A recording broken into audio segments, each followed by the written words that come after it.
আল্লাহ নবীর দরবার শরীফে কথা বলতে গিয়ে বুখারী শরীফ হাদিসের মধ্যে পাওয়া যায় আমার নবী আপনার নবী দয়ার নবী হুজুর আকরাম সাল্লাল্লাহু আলাইহি ওয়াসাল্লাম একদিন মসজিদে নববীতে ফজরের নামাজ আদায় করার পর আম্মাজান মা আয়েশার ঘরে যায় না।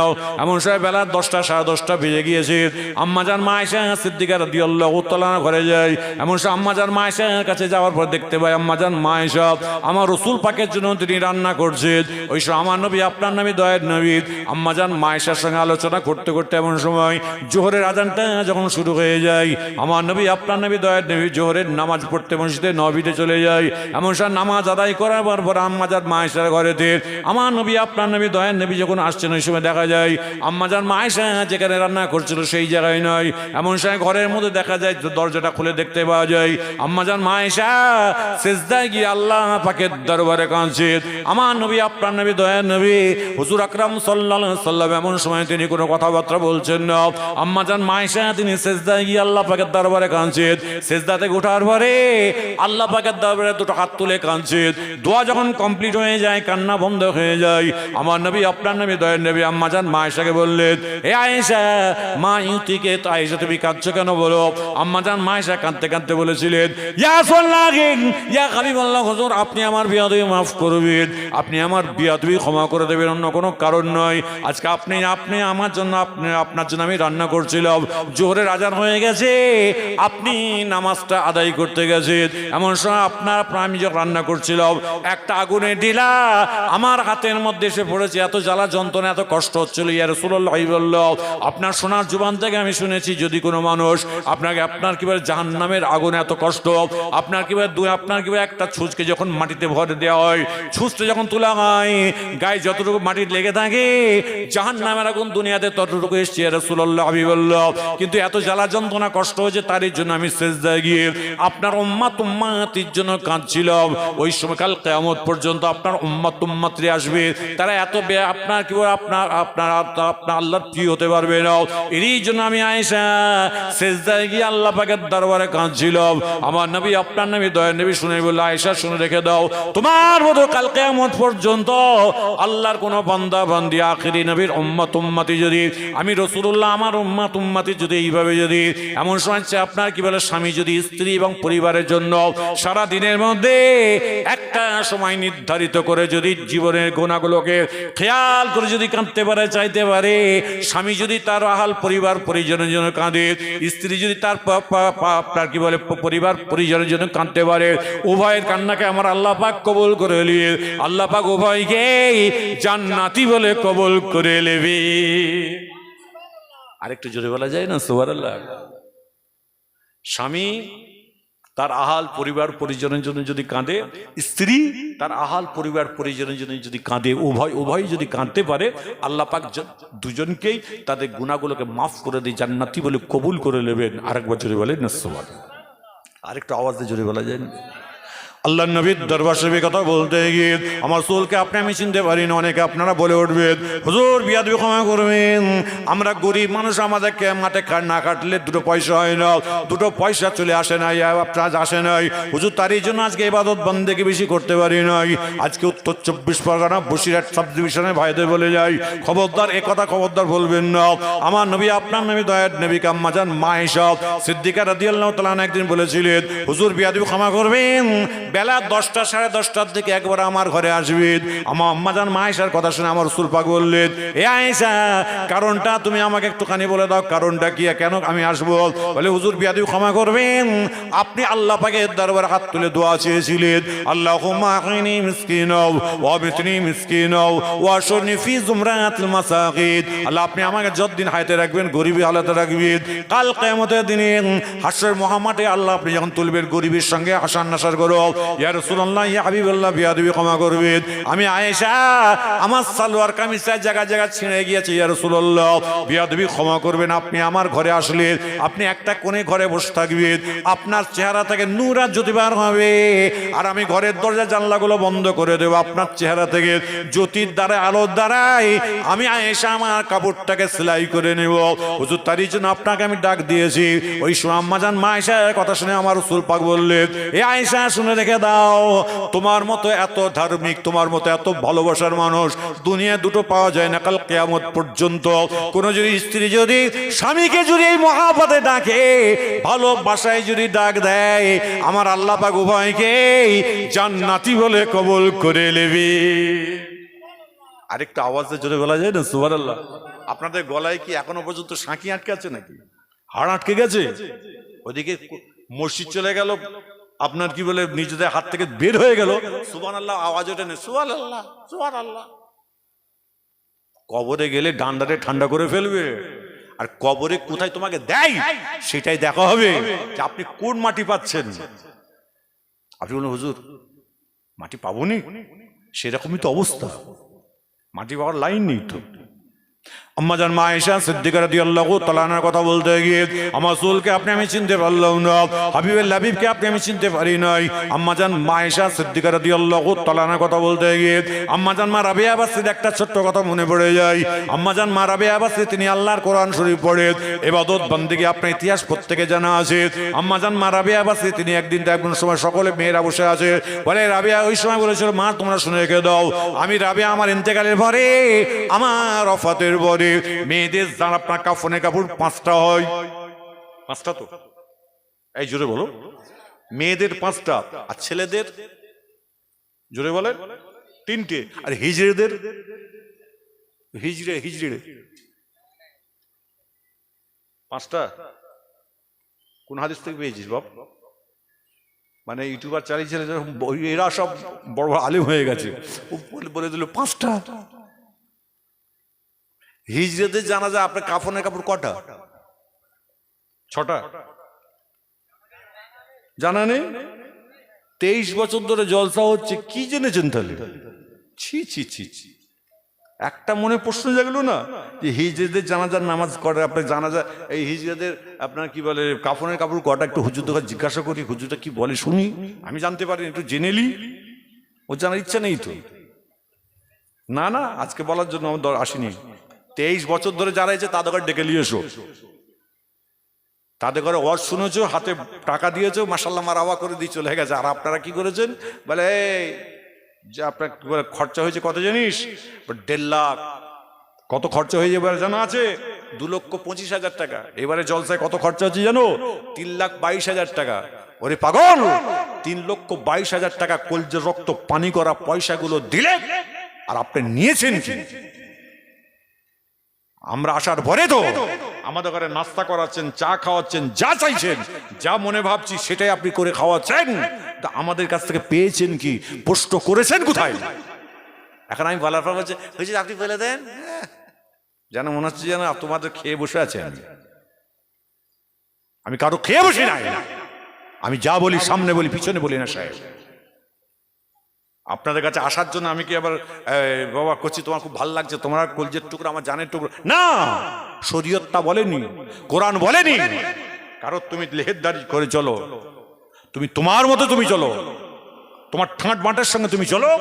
আল্লাহ বলছেন অত ইজ্জমান তাশা, আমি আল্লাহ তোমাদের ইজ্জত দান করবো। আরেকবার জোরে বলা যাবে না সুবহানাল্লাহ? খালি খামাই এর পিছনে কাটি, ওর পিছনে বাঁশ। আর যখন প্রশ্ন করেছি যে এদের জানাজার কি বলে হিজড়েদের কটা হয়? 5টা। কেউ বলছে জানা নেই, হুজুর বলে দেন। বাবা খুব ভালো, জানার চেষ্টা করুন। এদিকে বললেই তো বলবেন হুজুর বসিরহাট হুজুর আমার জান। ওরে বাবা, বসিরহাটের হুজুর কতগুলো কিতাব লিখে গেছে, মাসআলার কিতাব লিখে যায়নি? এই জোরে বলো, কটা পড়েছেন? ফুরফুরা শরীফে মেজলা হুজুর কেবলার নাম শুনেছেন? শোনেননি? দেখেননি?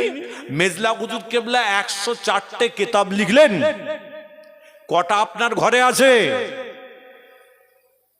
এখন আপনি হিজড়েদের কটা কাপড় সেটা আপনাকে প্রশ্ন করলেন, লজ্জা লাগলো না? একটু একটু ভাবুন। এই আমার কথা শুনে কার অসুবিধা লাগছে না? একবার তাকবীর দিলে বুঝতে পারো, নারী তাকবীর। আর জোর তো আওয়াজ নেই, আপনারা তো খুব ভালো মানুষ, কত বুঝতে পারছেন না? নারী তাকবীর।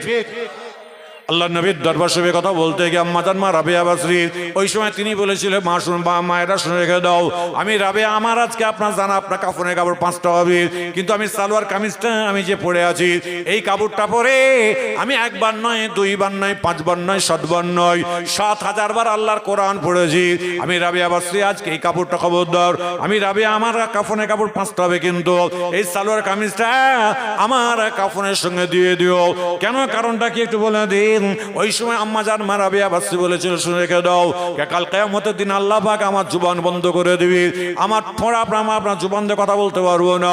আজকে আমার চোখের পাপড়ি কথা বলবে, চোখের মনি কথা বলবে, আজকে এমন সময় আমার শাহাদত আঙ্গুল কথা বলবে। আজকে কাপড়টা পরিধান করে আমি যে 7,000 বার কোরআন শরীফ তেলাওয়াত করেছি, আজকে কেউ যদি না বলে এই সালোয়ার কামিজটা ছিঁড়া সালোয়ারের কামিজটা আমাকে আল্লাহ পাকের দরবারে ফরিয়াদ করে বলবো, না গো আপনি আমার বিয়াদবি ক্ষমা করবেন। রাবেয়া বাসরি 1 বার নয়, 2 বার নয়, আমাকে পরিধান করে 7,000 বার কোরআন শরীফ তেলাওয়াত করেছে। যদি আমার কাপড়টা যদি আজকে সাক্ষী দেয়, আমি রাবেয়া বাসরি আমাকে আল্লাহ পাক জান্নাতি বলে কবুল করে নেবে। আরেকটু জোরে বলা যাবে না সুবহানাল্লাহ? আপনি কি বলেন যে হুজুর দোয়া করেন আমার আমল ইমান আমল যেন ভালোভাবে যেন যেতে পারি, আপনি এটা বলেছেন। হুজুর দোয়া করেন আমি যে কাপড়গুলো পরিধান করে যাব সেই কাপড়গুলো যেন আল্লাহর কাছে ফরিয়াদ করে, আল্লাহর কাছে যেন চাই, সেদিকে তো আমার মাথা নেই, সেদিকে তো মাথা নেই। আবার অনেকে আছে হজ করতে গেল এমন সময় বললো এই জমজম পানিতে ধুয়ে এনেছি, কি এনেছি বলে আমার কাফনের কাপড়। আজকে বলুন জমজম পানি পায়ে দেওয়া যাবে? একটু জোরে বলেন, এটা আওয়াজ দিয়ে সবাই বলবেন বাপ। জমজম পানি পায়ে দেওয়া যাবে? ওটা পবিত্র পানি তো, পাক পানি তো, আজকে পৃথিবীর সব থেকে সেরা পানি তো জমজম। হ্যাঁ, জমজম পানি এমন একটা পানি প্রত্যেকটা রোগের কিন্তু ওষুধ। আরেকবার জোরে বলা যাবে না সুবহানাল্লাহ? শোনেন, অনেকে আমরা 5 লিটার করে হাজী সাহেবরা হজ করতে যাই, আমরা যাই হজ করতে যাই, 5 লিটার করে পানি পাই। বলে হুজুর কি করব, 1 গ্লাস পানি দিয়ে দিলুন আর তার সঙ্গে জমজম পানি 1 গ্লাস, আর তার সঙ্গে আমাদের ইন্ডিয়া যে আমার গ্রাম আমার ঘরের পানি 1 ড্রাম। খবরদার দেবেন না, খবরদার দেবেন না। যদি কাউকে আপনার কি বলে ওই হোমিওপ্যাথি ওষুধ 1-2 ফোঁটা ফেলে না গেলে, 1-2 ফোঁটা ফেলে আপনার পানি যদি ফেলবার মতো হয়, জিভে ফেলে দিন জমজমের অরিজিনাল পানি, কিন্তু ওইভাবে আপনি মিক্স করবেন না। কেন? 1 নম্বর হলো ধোঁকা দিচ্ছেন, আর 2 নম্বর আল্লাহ বলেছেন যে ওই জমজমের পানি হচ্ছে শেফা, ওই শেফার জন্য আপনি কি করছেন, আপনি মনে মনে ভাবছেন আমার অরিজিনাল, কিন্তু আমি 2 নম্বর। খবরদার। আপনি বলে হুজুর গ্রামের লোক শোনে না, আপনারা যারা এখানে আছেন প্রত্যেকে জেনে যাবেন এবং বলবেন ভাই আমাকে 1 ফোঁটা দাও, আমাকে হাফ ফুল্লি দাও, একটুখানি হাফ দাও, পানি দাও, আমার বেশি দরকার নেই, অরিজিনালটা দাও, অরিজিনালটা দাও। আল্লাহ বলছে বান্দা আমি তোমার শরীরকে সুস্থ করে দেব ওই জমজমের পানি উসিলায়। আরেকবার জোরে বলেন না সুবহানাল্লাহ। খবরদার, আল্লাহর ভয় আল্লাহর ডর রেখে চলুন না, কোনো চিন্তা নেই, কোনো টেনশন নেই। আম্মাজান মা রাবেয়া বাসরি যখন বললেন যে খবরদার আমার এই আপনার কি বলে সালোয়ার কামিজটা আমার কাফনের সঙ্গে দেবে, কেন? ও সাক্ষী দেবে আমি কোরআন পড়েছিলাম। আরেকবার জোরে বলেন না সুবহানাল্লাহ। আর এদিকে আপনার সাক্ষী কে দেবে? আমি বলেছি, প্রথমেই বলেছি, নামাজ দরুদ শরীফ পড়েছেন, কালমা পড়েছেন, কোরআন পড়েছেন, 1 রুকু 2 রুকু 1 পারা 2 পারা 5 পারা 10 পারা পড়ে সব করেছেন। এমন সব লাস্টে আপনি যখন কবরে চলে যাবেন তখন সবরসানি করা হবে, আল্লাহ পাক আপনার আমার সওয়াল জবাবগুলোকে হালকা করে দেবেন এবং আল্লাহ পাক ইমানদার বলে কবুল করে নেবেন। আরেকবার জোরে বলেন না সুবহানাল্লাহ। আরেকটু আওয়াজ দিয়ে জোরে বলা যায় না? আল্লাহ নবীর দরবার শরীফে কথা বলতে গিয়ে আমার রাসূলকে আপনি আমি চিনতে পারলাম না, হাবিবুল হাবিবকে আপনি আমি চিনতে পারি নাই। আমার নবী আপনার নবী দয়ার নবী হুজুর আকরাম সাল্লাল্লাহু আলাইহি ওয়াসাল্লাম একদিন মসজিদে নববীতে বসে আছেন, সাহাবাদের নিয়ে আলাপ আলোচনা কথাবার্তা চলছে। এমন সে একজন মহিলা মেয়ে ছেলে, একটা বয়োজ্যেষ্ঠ মহিলা মেয়ে ছেলে, বড় কষ্ট করে তিনি যখন আসছে ওই সময় আমার নবী আপনার নবী দয়ার নবী দেখে বলছে আরে এই মহিলাটা দুনিয়াতে কেউ নাই কি। সঙ্গে সঙ্গে একজন জোয়ান যুবক ছেলে হাতটা তুলে বললেন সাদ্দাক্তা ইয়া রাসূলুল্লাহ ইয়া হাবিব দিয়ে বললো আমি হাজির আছি, ওটা অন্য কেউ না, ওটা আমার মা জননী। ওই আমার নবী আপনার নবী দয়ার নেই বললেন এই আমি ছেলে জোয়ান যুবক ছেলে তুমি আজকে এখানে বসে আছো, তোমার মায়ের খেদমত করো নাই কেন বলো? বলে হুজুর বেয়াদবি ক্ষমা করবেন, আমি ঈমান আনার পরে আমার মাকে একবার নয় দুইবার নয় বেশ কয়েকবার বলেছি ঈমান আনার জন্য, আমার মা জননী ঈমান আনে নাই, তার এই জন্য আজকে আমি মায়ের খেদমত করতে পারি না। আজকে মা মায়ের মতো থাকে, আমি আপনার কাছে থাকি। আমার নবী আপনার নবী দয়া নেই বললেন এই আপনার জওয়ান যুবক ছেলে শুনে রেখে দাও, মা যত বড় গুনাহগার হোক না কেন, খাকসার হোক না কেন, যত বড় ঈমান থাকুক বা নাই থাকুক, তোমার আম্মা জান তোমাকে পেটের মধ্যে রেখেছিল, সেই মা জননীর সাগীরা কাবিরা গুনার জন্য সে জাহান্নামে যাবে জাগেত, কিন্তু আজকে তুমি মায়ের খেদমত করবে, আল্লাহ তোমাকে জান্নাতি বলে কবুল করে নেবে। সবাই জোরে জোরে বলেন সুবহানাল্লাহ। আর আজকাল কিছু ছেলে আছে আর কিছু বউ আছে, ছেলে কাজ করে এসেছে, বউ অক্সিজেন দিচ্ছে কানেতে, তোমার মা ওই করেছে, তোমার মা ওই বলেছে, তোমার মা ওই বলেছে, এরকম আছে না বাবা? আরে জোরে বলো আছে? এত জোরে আওয়াজ কেন? ডালমে কুচ কালা হয়, মাল এখানে ভালোই আছে। তাহলে দেখছি মুরব্বীগুলো খুব জ্বালায় আছে, বলছি বলে হুজুর এই যা বলেছে একদম সত্য কথা বলেছে। চাচা আপনি বললেন বাবু আমার ছেলেরা এইরকম হয়ে গেল কেন, কি বুঝতে পারলাম না। ও চাচা তোমার কিন্তু জোয়ান বয়সে করেছো যেভাবে ব্যবহার করছো মায়ের সঙ্গে, আজকে সেই ঘটনা ঘটছে। পাগলামতে কোনো লাভ নেই, পাগলামতে করে কোনো লাভ নেই। আল্লাহ যেন আপনাকে আমাকে যেন হেফাজত করেন। আরেকবার জোরে বলা যাবে না সুবহানাল্লাহ। আল্লাহ নবীর দরবারে কথা বলতে গিয়ে আমার রাসূলকে আপনি আমি চিনতে পারলাম না, হাবিবের হাবিবকে আপনি আমি চিনতে পারি নাই। আমার নবী আপনার নবী দয়ার নবী, এই সময় যখন মহিলাটা যখন অনেক কষ্ট করে যখন হেঁটে হেঁটে আসছে, ওই সময় আমার রাসূল পাকের কাছে আসলেন। আসার সঙ্গে সঙ্গে আমার নবী আপনার নবী দয়ার নবী এমন সময় সালামটা দিয়ে বলল মা শোনেন শোনেন, আপনার দুনিয়াতে কেউ নাই কি বলেন? না বেটা আমার 4টে দুনিয়াতে সন্তান আছে, আমার 4টে ছেলে আমাকে দেখে নাই। ওই সময় আমার নবী আপনার নবী দয়া নেই বলল মা জননী তোমার কাছে আমার একটা ছোট্ট একটা কথা আছে, আজকে আমি যদি তোমার যদি ছেলে হয় কোনো অসুবিধা আছে কি বলো? বলে বেটা তোমার মতো সন্তান যদি আমার যদি হয়ে যায়, আমার নসিব আমার তকদিরটা বড় হয়ে যাবে। এই মোহাম্মদ ইবনে আব্দুল্লাহ তুমি আমাকে কালমা পড়িয়ে মুসলমান করে দাও। সঙ্গে সঙ্গে আল্লাহ নবীর হাতটা ধরে মেয়ে ছেলেটা ঈমানটা এনেছিল। আজকে দেখুন আজকে ইসলাম কাকে বলে, শরীয়ত কাকে বলে, ঈমানটাকে মজবুত করে যদি চলতে পারি, আমার আল্লাহ পাক আপনাকে আমাকে জান্নাতি বলে কবুল করে নেবেন। আজকে আল্লাহ নবীর দরবারে কথা বলতে গিয়ে আমরা আজকে কয়েকটা দিন পূর্বে আমরা ঈদের নামাজ আদায় করেছি, তার পূর্বে 29টা নামাজ আদায় করেছি, তারাবির নামাজ আদায় করেছি, আপনার কি বলে ইফতার করেছি, সেহরি করেছি, যাকাত দিয়েছি, আমরা ফিতরা দিয়েছি, আল্লাহ পাকের হুকুমে সবকিছু করলাম। আমার নবী আপনার নবী দয়ার নবী যখন ঈদের নামাজ পড়তে যায়, এমন সেই ঈদের নামাজ পড়তে যাওয়াটা যে রাস্তাতে যায়, অন্য রাস্তা দিয়ে আসাটা হলো আল্লাহ নবীর সুন্নত। আমার নবী আপনার নবী দয়ার নবী যখন নামাজ পড়ে আসছে, এমন সব চামড়া চোখে দেখতে ভাই একদম একটা বাচ্চা ছেলে এমন সব গলায় আপনার ধুলোয় গড়াগড়ি করে কাঁচে হারে দেখতে পেয়ে আমার নবী আপনার নবী দয়ার নবী তার সালামটা দিয়ে বললেন বেটা তোমার নামটা কি বলো? বলে আমার নাম হলো জায়েদ। আপনার আমার নাম হলো জায়েদ। এমন সব আমার জায়েদ, আমার নাম হলো জায়েদ বিন হারিস, হারিসের বেটা আমি জায়েদ। এই ছেলে তুমি আজকে ধুলোয় গড়াগড়ি কাঁদছো কেন বলো? আজকে ঈদের নামাজ আমরা আনন্দের সঙ্গে পড়লাম, ব্যাপারটা কি?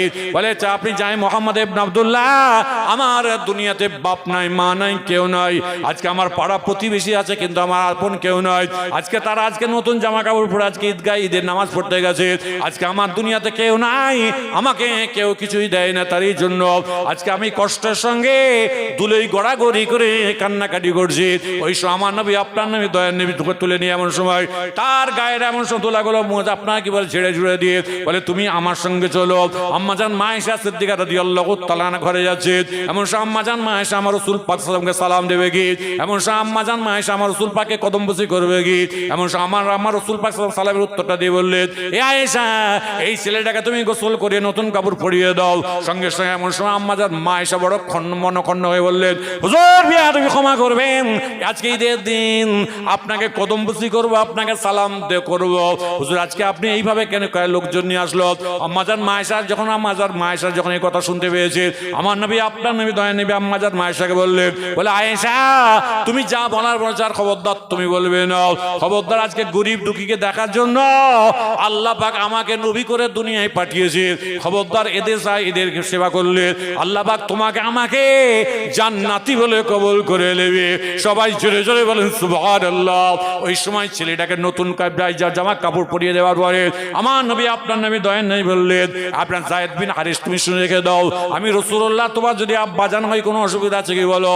সঙ্গে সঙ্গে আম্মা জান ওই সময় যায়েদ বিন হারিসের চোখ দিয়ে ঝরঝর করে আনন্দে পানি বার হয়, বলে আয়েশা তোমার যদি মা হয় তোমার অসুবিধা আছে কি বলো। এই যায়েদ বিন হারিস আজকে আমার কলিজার টুকরা ফাতেমা যদি তোমার বোন হয় তোমার অসুবিধা আছে কি বলো। সঙ্গে সঙ্গে ওই ছেলেটি আমার নবী আপনার নবী দয়ার নবীর কপালে একটা মহব্বতের সঙ্গে চুমাটা দিয়ে আব্বা জান বলে উঠেছিলেন। যখন বলে উঠেছে আমার নবী আপনার নবী দয়ার নবী কোলে টেনে এনে কপালে একটা চুমা দেয়, ছেলে চুমা দেয়, আমার রাসূল পাক চুমা দেয়, দুজনের চুমাকে আমার আল্লাহ পাক কবুল করে নেয়। তারই জন্য আজকে আমরা যতগুলো এখানে মানুষ বসে আছি যদি আজকে গরিব দুঃখী অসহায় ব্যক্তিদের যদি দেখতে পাই, এমন সময় আমরা ঈদের নামাজ আদায় করতে যাই, ঈদের নামাজ আপনার রমজানের চাঁদ উঠলে 30টা আমরা রোজা রাখি, 30টা রোজা রাখলে কিন্তু আপনি আমি যখন আপনার কি বলে জাকাত দিয়ে সারা রমজান মাস মিলে আপনি যাকাত দিতে পারেন, সারা বছর ধরে আপনি আমি যাকাত দিতে পারি, কিন্তু আজকে আপনার অজেব হয়ে যায়, আপনার কি বলে ফিতরাটা অজেব হয় যখন ঈদের চাঁদ উঠে যায় আপনার কি বলে ওই সময় আপনার জন্য অজেব হয়ে যায়, আপনার কি বলে আপনার ফিতরাটা অজেব হয়। এমন সময় আপনি ফিতরা দিচ্ছেন 70 টাকা 65 টাকা, এমন সময় 72 টাকা 100 টাকা, এরকম হয় না? এই জোরে বলো, এরকম হয় না? কলকাতা বড় মসজিদ বলেছে 72 টাকা, জামিয়া রহমানিয়া থেকে মুফতি সাহেব বলেছেন 75 টাকা 100 টাকা, হয় না এরকম?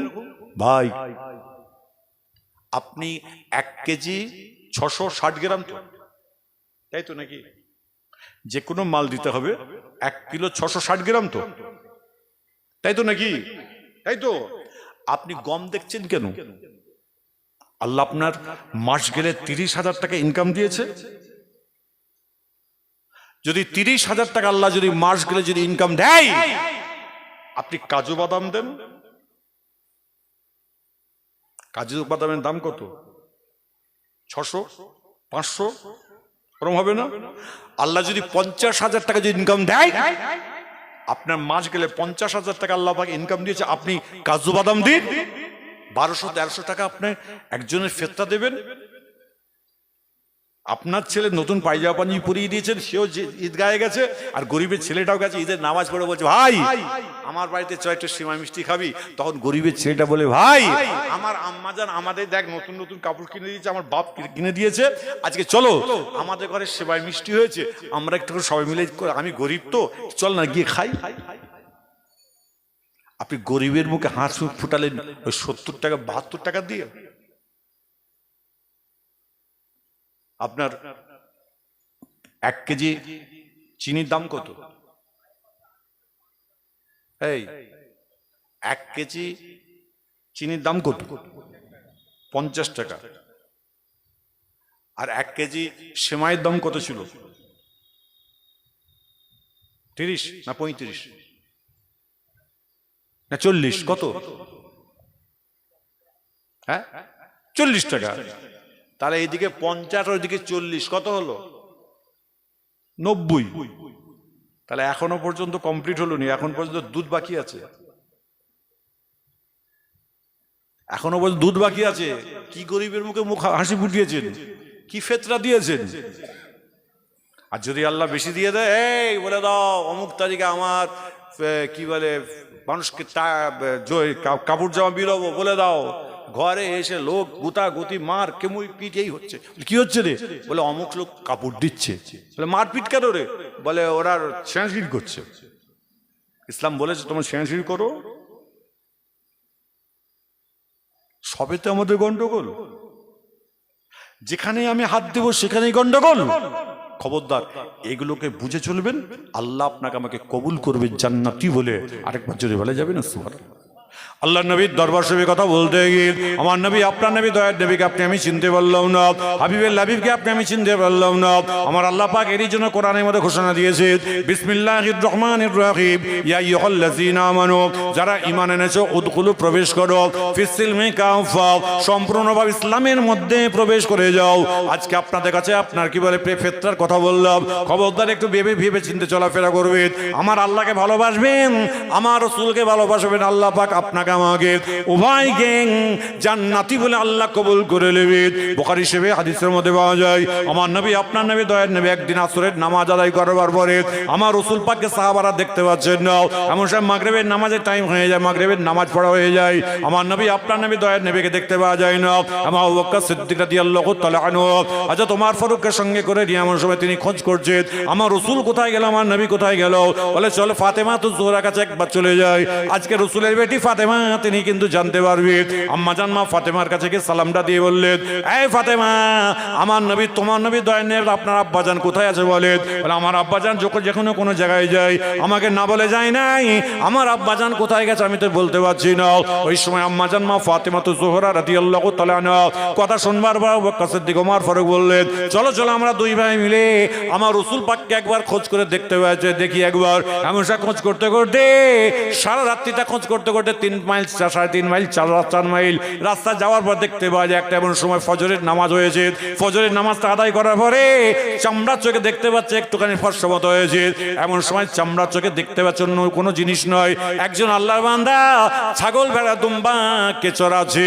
ওই মানুষটাকে সালামটা দিয়েছে আবু বকর সিদ্দিক, সালাম দেয় আসসালামু আলাইকুম, তা সালামটা দিয়ে বললেন আনা আবু বকর, আমার নামটা হলো আবু বকর। সঙ্গে সঙ্গে বললো ভাই বিয়াদবি ক্ষমা করে মাফ করে দেবেন, অন্য কোনো কথা নাই, অন্য কোনো কাজ না, আজকে অন্য কোনো কারণে আসি নাই। বললো ভাই আজকে আজকে আজকে অথবা গতকালকে এই রাস্তা দিয়ে আল্লাহর কোনো বান্দা গেছে কি বলতে পারে।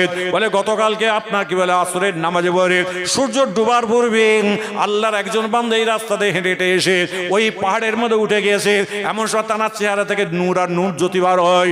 ওই মানুষটা আজকে ওই পাহাড়ের মধ্যে উঠে গিয়ে এমন সময় সেজদায় গিয়ে বারবার বলতে থাকে ইয়া হাবলি উম্মতি, ইয়া হাবলি উম্মতি, আমার উম্মতের কি হবে, আমার উম্মতের কি হবে। আবু বকর সিদ্দিক রাদিয়াল্লাহু তাআলা বললেন ভাই এই ওমর আপনার ওমর শুনে রেখে দাও, ওটা অন্য কেউ নয়, ওটা তোমার নবী আমার নবী দয়ার নবী হুজুর আকরাম সাল্লাল্লাহু আলাইহি সাল্লাম যখন এই কথাটা বলে দিয়েছেন আবু বকর সিদ্দিক রাদিয়াল্লাহু তাআলা ওমর ফারুককে নিয়ে যাবে কি। ওই সময় ছাগল ভেড়ার দুম্বা যে চড়াচ্ছিল ওই মানুষটা বলল ভাই আজকে আমার প্রত্যেকদিন আমার ছাগল ভেড়ার দুম্বা আপনার মাগরিবের আজান হলে সন্ধ্যা সূর্য ডুবে গেলে আমার ঘরে আমি ছাগল ভেড়ার দুম্বাকে নিয়ে যেতে পারি, কিন্তু আজকে সারা রাত্রিটা আমার ছাগল দুম্বাগুলোকে ঘরে নিয়ে যেতে পারলাম না। এমন সময় পাহাড়ের দিকে তাকিয়ে আছে ছাগল ভেড়ার দুম্বাগুলো, এমন সময় আপনার কি বলে ওই পাহাড়ের দিকে তাকিয়ে আছে তাদের অবলা জন্তুগুলো চোখ দিয়ে ঝরঝর ঝরঝর করে পানি বার হচ্ছে, কারণটা আমি নিজেই বুঝতে পারলাম না। আমার নবী আপনার নবী দয়ার নবীর সঙ্গে সঙ্গে বললেন এই আপনাকে আবু বকর সিদ্দিক রাদিয়াল্লাহু তাআলা শুনে বললেন ওটা অন্য কেউ নয়, ওটা তোমার নবী আমার নবী দয়ার নবী। আম্মা জান মা ওই সময় আবু বকর সিদ্দিক রাদিয়াল্লাহু তাআলা আনহু হযরত ওমর ফারুকের সঙ্গে করে পাহাড়ে উঠলেন। ওঠার পরে আমার রাসূল পাক সাল্লাল্লাহু দেখতে পাচ্ছেন এমন সময় তিনি সিজদায় পড়ে ইয়া হাবলি উম্মতি, ইয়া হাবলি উম্মতি বলছেন। আবু বকর সিদ্দিক এমন সময় তিনি সালামটা দিয়ে বললেন ইয়া সাল্লাল্লাহু ইয়া হাবিবাল্লাহ হুজুর আপনি আমার বেয়াদবি ক্ষমা করবেন, আপনার গাড়ির সুরের সঙ্গে সাথে আমি আবু বকর এসেছি, আপনি একবার সিজদা থেকে মাথা তুলুন। আল্লাহ নবী সিজদা থেকে মাথা তুললেন না। হযরত ওমর ফারুক রাদিয়াল্লাহু তাআলা আনহু এমন সময় তিনি আমার রাসূলকে বলেছিলেন ইয়া সাল্লাল্লাহু ইয়া হাবিবাল্লাহ হুজুর আমি প্রথম জীবনে ঈমান আনি নাই, আমি পরবর্তীতে আমি ঈমান এনেছি ইয়া রাসূলুল্লাহ। আজকে আপনার দরবারে আজকে তো আপনার দরবারে এসেছি হুজুর, আজকে আপনার কাছে আমি হাত তুলে দোয়া চাইছি, অন্য কিছু নয়, আপনার উম্মত উম্মতির জন্য আমি কিছু করতে পারি না। আমি প্রথম জীবন ঈমান আনি নাই, আমি পরবর্তীতে ঈমান এনেছিলাম ইয়া রাসূলুল্লাহ। আমার সারা জীবনের আমল ইবাদত বান্দেগিগুলো আপনার উম্মত উম্মতির জন্য দিয়ে দিলাম, আপনি একবার সিজদা থেকে মাথা তুলুন। আল্লাহ নবী সিজদা থেকে মাথা তুললেন না। ওসমান গনি একই কথাবার্তা বললেন, আল্লাহ নবী সিজদা থেকে মাথা তুললেন না। হযরত আলী কাররামাল্লাহু ওয়াজহু আল্লাহ নবী জামাতে এসে একই কথাবার্তা বললেন, আল্লাহ নবী সিজদা থেকে মাথা তুললেন না।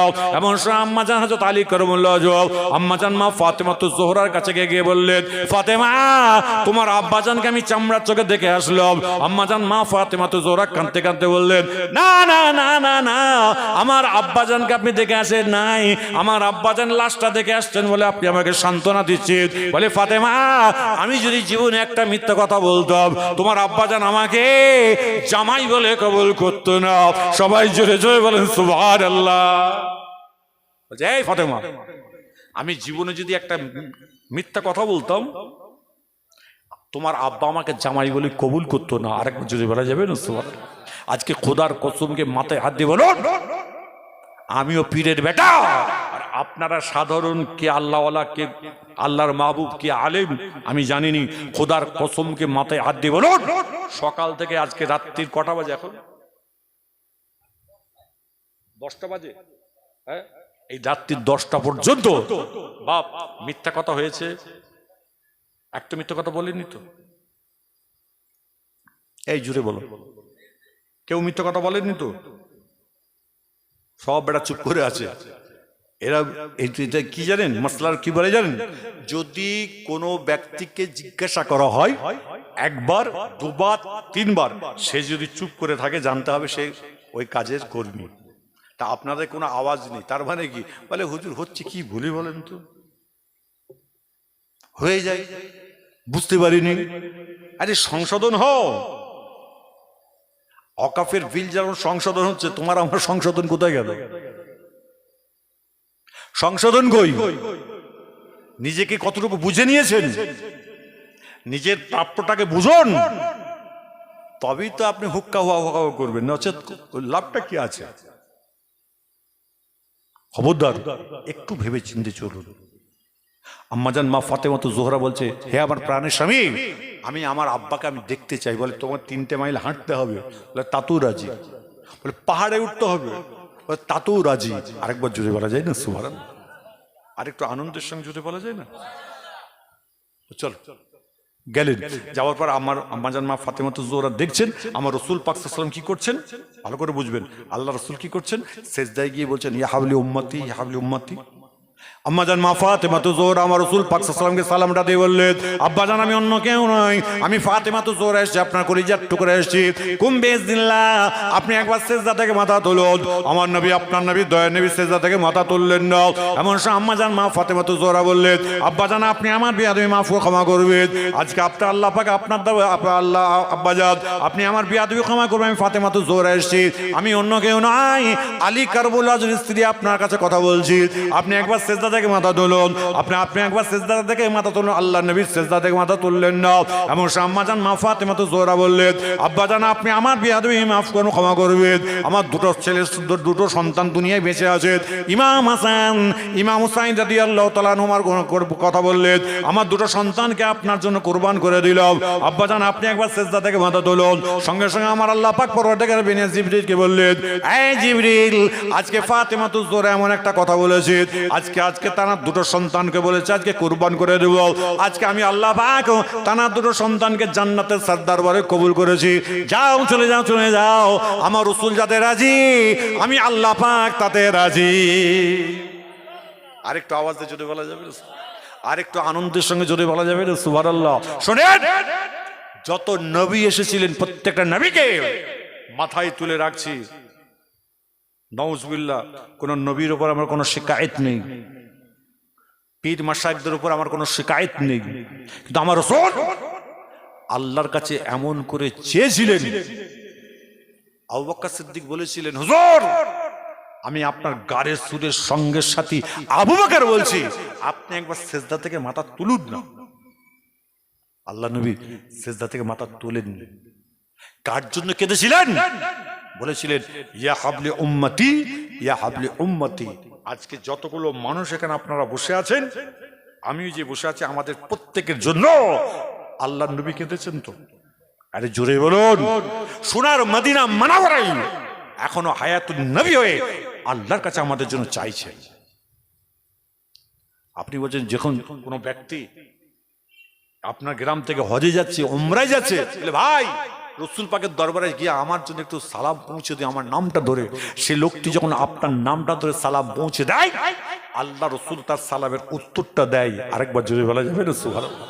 বলেন তো, সালাম, আখিরি জোহর, হাত তুলে দোয়া আছে না, এইগুলোই তো হাত তুলে দোয়া।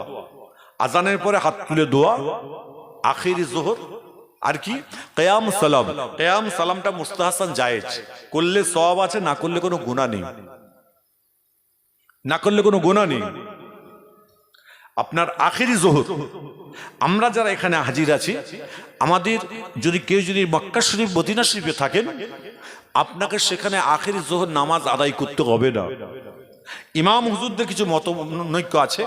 আমরা হানাফি মাযহাবের মানুষ, তারই এমন সময় ইজমা এবং কিয়াস করে আলেম ওলামারা তারা ঠিক করে দিয়েছেন যে আমরা ভারতবর্ষে যেখানেই বসবাস করি না কেন, যেখানেই থাকি না কেন, যেখানেই যাই না কেন, আখিরি জোহরের নামাজটা আদায় করলে আমাদের জোহরের নামাজটা আল্লাহ পাক কবুল করবেন। আরেকবার জোরে বলেন সুবহানাল্লাহ। জুম্মার নামাজের পর আখিরি জোহর, এগুলোকে মাথায় রাখতে হবে। একটু লেখাপড়া করুন, একটু ভাবুন, ভাবনা চিন্তা করে চলুন, তবেই তো আজকে বড় হতে পারবো।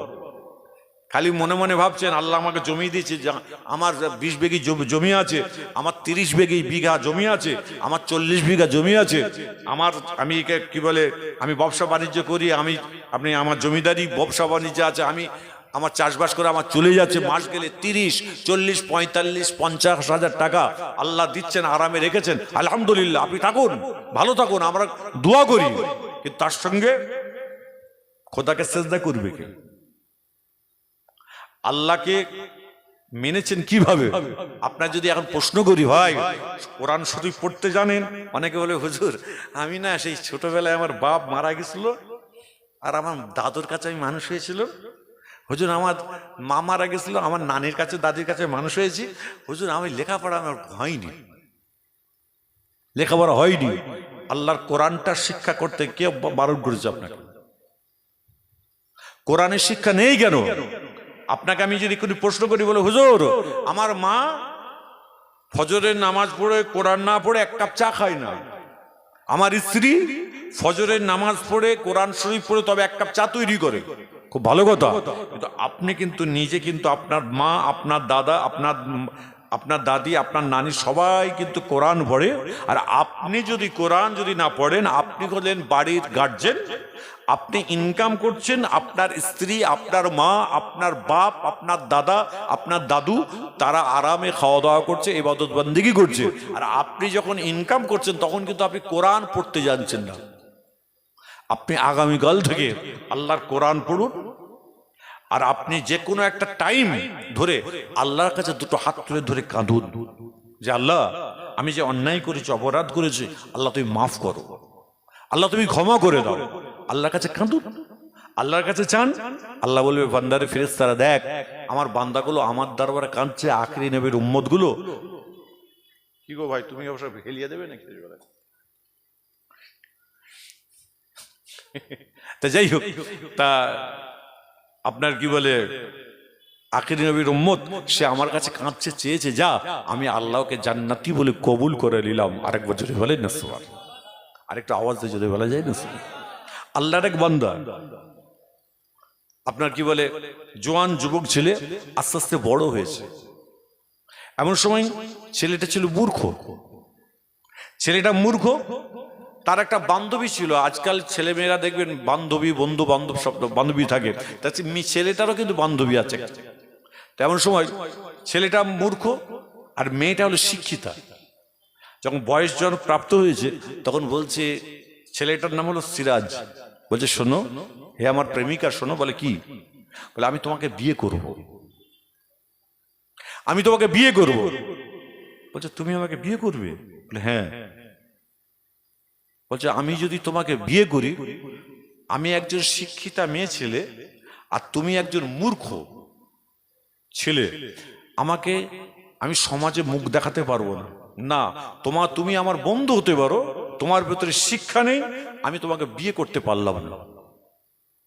যখনই বলেছে, ছেলেটার নাম হলো সিরাজ, সৌদি আরবের মানুষ। এমন সময় বলছে আল্লাহ আমি আজকে মূর্খ বলে আমাকে এইভাবে অপদস্থ করলো, ঠিক আছে। বলে সে কি করলো, কোরআন শরীফ পড়তে শুরু করে দিয়েছে। কোরআন একদম হেফজ কমপ্লিট করে ফেলেছে। করে বলছে আমি কি মেয়েটার কাছে যেতে পারি? মনকে প্রশ্ন করছে, বিবেককে প্রশ্ন করছে, আমি কি মেয়েটার কাছে যাব? আমি তো কোরআনের হাফিজ হয়েছি। মন বিবেক বলছে না না না, খবরদার না। তুমি কোরআনে হাফেজ হয়েছো, আরো লেখাপড়া করো। এমন সে একজন ফার্সিতে কবি হলেন, কবি হয়ে কমপ্লিট হয়ে এমন সময় মেয়েটির কাছে এবার গেছে সিরাজ, ওই ছেলেটির নাম সিরাজ, কবি সিরাজ গেছে। যাওয়ার পর বলছেন আসসালামু আলাইকুম। বলছে ওয়ালাইকুম আসসালাম। বলছে মান আনতে, আপনি কে? বলে আনা সিরাজ। বলছে সিরাজ তাফাদ্দাল। কে সিরাজ? তখন সিরাজ বলছে এই তোমার একটা কোনো বন্ধু ছিল আপনার কি বলে লেখাপড়ার জীবনে, তার নাম কি সিরাজ? বলে হ্যাঁ হ্যাঁ আমার মনে আছে। সে বলে কে সে? সে কই? তখন বলছে আনা সিরাজ, আমি হলাম সিরাজ। এই সিরাজ তোমার খবর কি? বলছে আমি তোমার যোগ্য পাত্র হয়ে এসেছি, আমি তোমাকে বিয়ে করব। বলছে সিরাজ তুমি আমাকে বিয়ে করতে এসছো? বলে হ্যাঁ। বলে শোনো, তুমি আমাকে একবার প্রস্তাব দিয়েছিলে না? বলে হ্যাঁ প্রস্তাব দিয়েছিলাম। তখন তো আমি মূর্খ ছিলাম, এখন আমি শিক্ষিত হয়েছি। বলছে সিরাজ তুমি যেরকম শিক্ষিত হয়েছো আর আমি তোমাকে যেরকম ভালোবেসেছি, আমার ভিতরে যে এলেম ছিল, আমি কিন্তু আজ পর্যন্ত কাউকে বিয়ে করিনি। কিন্তু সে বয়স নেই। তখন মেয়েটি ছেলেটাকে বলছে, ফার্সিতে বলছে কি জানেন? শোনো হাফেজ বাতগয়ম তেগুল তাজান আমি মানদ। শোনো হাফেজ বাতগয়ম তেগুল তাজান আমি মানদ। আগার মানদ সবে মানদ, সবে দিগার নমি মানদ। এই সিরাজ তুমি শুনে রেখে দাও, আজকে তুমি আমাকে বড় ভালোবাসতে, আমি তোমাকে বড় ভালোবাসতাম। একটা গোলাপ ফল সম্পূর্ণ ফুটে যাওয়ার পরে কটা দিন তাজা থাকে বলো? সঙ্গে সঙ্গে সিরাজ বলেছিল একটা দিন অন নাইট, একটা রাত থাকতে পারে। বলে শোনো হাফেজ বাতগয়ম তেগুল তাজান আমি মানদ। এ হাফেজ সিরাজ শুনে রেখে দাও, একটা গোলাপ ফুল যখন পরিপূর্ণ ফুটে যায়, একটা রাত যখন তাজা থাকে, আজকে যখন আমার যৌবন ছিল, তুমি আমাকে বিয়ে করতে চেয়েছিলে, আমি আজকে তোমাকে বিয়ে করতে পারি নাই। তুমি তো আমিও বিয়ে করি নাই, তুমি বিয়ে করো নাই। শোনো হাফেজ বাতগয়ম তেগুল তাজান আমি মানদ। আগার মানদ সবে মানদ, সবে দিগার নামি মানদ। কিন্তু আজকে দুজনের ভালোবাসা রয়ে গিয়েছে। এই সিরাজ আজকে তোমাকে আমি একটা ছোট্ট কথা বলে যাই, তোমার আমার বিয়েটা, তোমার আমার মোহাব্বতটা, ভালোবাসাটা জমা আল্লাহ পাকের দরবারে জমা থেকে যাক। কাল কিয়ামতের দিনে হাসরের মহামাঠের পরে আমার আল্লাহ পাক আমাদের দুজনকে যেন একসঙ্গে হয়ে চলার তৌফিকটুকু দান করে দেয়। সবাই জোরে জোরে বলেন সুবহানাল্লাহ। আরেকটু জোরে বলা যায় না? বলছে এই সিরাজ তুমি আমাকে ভালোবাসতে, আমি তোমাকে ভালোবাসতাম, কিন্তু বিয়ে করতে পারলাম না। সিরাজ তোমার আমার মহাব্বত, তোমার আমার ভালোবাসাটা জমা থাক, কাল কিয়ামতের দিনের পরে আল্লাহ পাক যেন আমাদের দুজনকে এক করে দেয়। আরেকবার জোরে বলা যাবে না সুবহানাল্লাহ?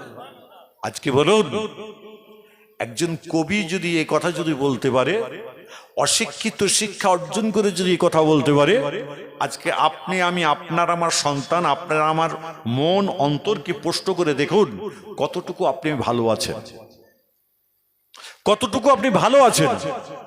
টাকা থাকলে ভালো থাকা যায় না, পয়সা থাকলে ভালো থাকা যায় না, জমি থাকলে আপনার কি বলে ভালো থাকা যায় না।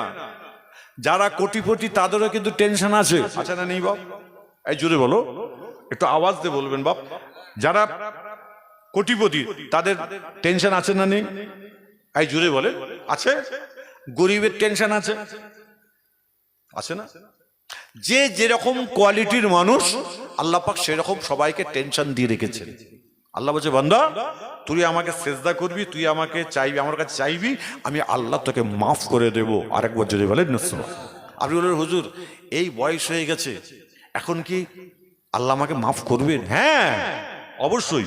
দেখবেন আপনার আমার কাছে কোনো জন ফকির আসে, ফকির এসে কি করে জানেন? ভিক্ষা চায় না, বাবু 100 টাকা দাও, বলে না? অনেক আছে না এরকম, 100 টাকা দাও। আমরা কি বলি, এই 10 টাকা 20 টাকা হয় না, আবার 100 টাকা। এখন কিন্তু 2 টাকা 5 টাকা 10 টাকা কেউ যদি আপনি ফকিরকে দেন, ওই ফকির কিন্তু আপনাকে আরো 10 টাকা দিয়ে বলবে চা খেয়ে ঘরে যা। ও ফকির কিন্তু আপনার থেকে আমার থেকে বড় লোক। কিন্তু তেমন সময় আপনি আপনার কাছে চেয়েছে 100 টাকা দাও, আপনি কি যা বেরো যা, আপনি তাকে তাড়িয়ে দিয়েছেন। দ্বিতীয় দিন এসেছে, এসে বলছে বাবু 100 টাকা দাও, আপনি তাড়িয়ে দিলেন। তৃতীয় দিন তাড়িয়ে দিয়েছেন, চতুর্থ দিন তাড়িয়ে দিলেন, পঞ্চম দিন তাড়িয়ে দিলেন, ষষ্ঠ দিন তাড়িয়ে দিলেন, সপ্তম দিনের মাথায় যখন এসেছে বলছে এই কি খবরে তোর, বলে বাবু আমাকে 100 টাকা দাও। তখন পকেট থেকে 200 টাকার নোট আছে না, এখন আছে না, এখন 200 টাকার নোট আছে না, ওই 200 টাকার নোট বার করে বলে এই যা নিয়ে যায়। বলে বাবু আমার কাছে তো 100 টাকা খুচরো নেই, আমার কাছে 100 টাকা তো খুচরো নেই। তখন ওই লোকটি কি বলে, এই তুই 200 টাকাই নিয়ে যা, আমি এতেই খুশি, তোকে আমি খুশি করে দিলাম। আল্লাহ বলছে বান্দা তুমি আমার কাছে চাইবে, আমার কাছে কাঁদবে, 1 দিন 2 দিন 3 দিন 5 দিন 6 দিন 7 দিন 8 দিন 10 দিন কাঁদবে। ওই কান্নার মধ্যে এবং সেজদায় গিয়ে আল্লাহ পাকের দরবারে যদি আমার দরবারে কাঁদতে পারো, চাইতে পারো, তো আমি 7 দিনের 1 দিন তোমার জীবনের জিন্দেগির সমস্ত গুনাহগুলো মাফ করে দিয়ে মাসুম করে তোমাকে আমি আল্লাহ জান্নাতি বলে কবুল করে নেব। আরেকবার যদি বলেন না সুবহানাল্লাহ। কিন্তু সেই দিনটা কবে আপনি জানতে পারবেন না, আল্লাহ আলম, আল্লাহ পাক সেটা বেশি জানেন। তা আল্লাহর উপরে ভরসা রেখে আমরা যদি হাঁটতে চলতে পারি, আল্লাহ বলছে বান্দা আমি তোমাদের ঘরে জান্নাতি বলে কবুল করে নেব। আরেকবার জোরে বলেন না সুবহানাল্লাহ। এই ভাই তুমি ঘুমোচ্ছ,